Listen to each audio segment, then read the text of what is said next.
sa nakatuna na ako sa huyong-huyong, sa pag-abantin dyan na ako sa area ni Ma'am Grace, bugang na siya sa babaw.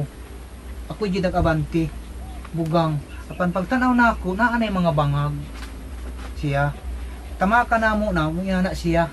Murag siya, muduyan, nang huyong-huyong. Sagbot sa babaw, apan dito sila, doon ay tubig.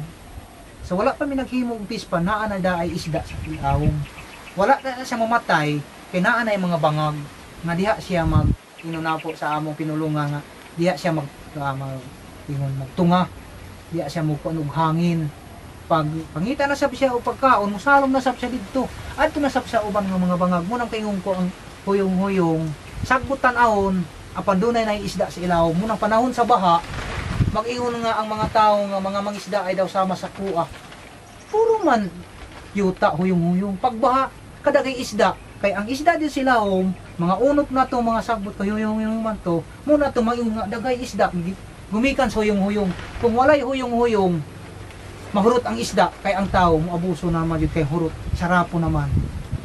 Muna ang huyong-huyong atong angay pasalamatan, dili mahurot ang isda, kay sagbot na tanawon sa babaw, apan sa ilawom tubig, dito ang isda sa ilawom. Muna experience na ako sa huyong-huyong, muna ang isda dili mahurot, muna angay natong pasalamatan ang huyong-huyong. Kay maunay, inom pa lang sa ako nakatunan, fish sanctuary sa isda nga itloganan nga pinaka-safety, linaw, nga dili siya madisturbo. Kay feeling sa mga bata o mga hamtong, mga katigulang muna, nga sagbot apa na ade ay underground.